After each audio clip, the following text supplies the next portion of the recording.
Hello दोस्तों, आपका विवाह चैनल में स्वागत है। आज मैं टमाटर की चटनी बनाने जा रही हूँ, जिसके लिए मैं 2 टमाटर ली हूँ। इसको मैंने धो लिया है। थोड़ी सी धनिया पत्ती ली हूँ, इसको भी मैंने धो लिया है। 1 मिर्च, 2 लहसुन, मैं इसको काट के जार में डालूंगी।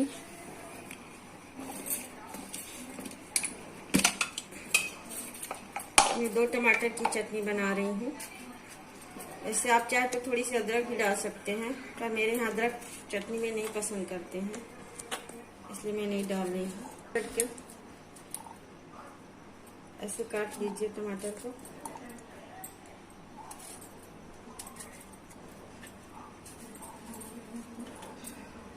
वैसे चटनी के लिए आप यदि कच्चा टमाटर यूज करें तो चटनी बहुत अच्छी आती है, पर मेरे पास कच्चा टमाटर नहीं था,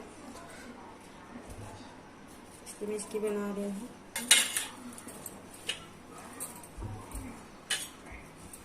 धनिया पत्ती डाल दीजिए काट के।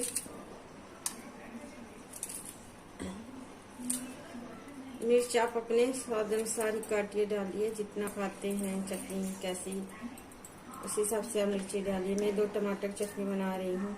मैं 1 ही मिर्च डाल रही हूँ, लहसुन 2 डाल रही हूँ।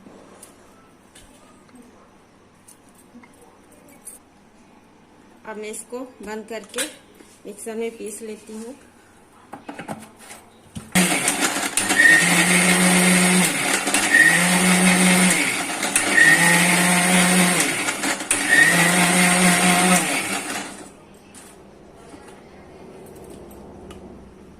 देखिए दोस्तों, चटनी बनकर रेडी हो गई है। अब मैं इसको एक कटोरी में निकाल लेती हूँ।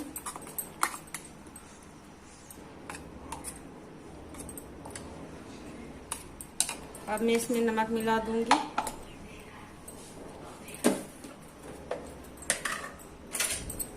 नमक आप अपने स्वाद अनुसार डालिए। मैं थोड़ी सी आधे चम्मच डाल रही हूँ, आधे चम्मच से भी यानी कम ही डालूंगी। ऐसे मिक्स कर दूंगी, मिला दूंगी।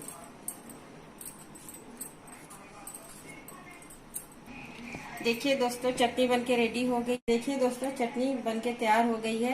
यदि आपको ये वीडियो मेरा पसंद आया तो प्लीज लाइक, सब्सक्राइब और शेयर करना मत भूलिए। Thank you.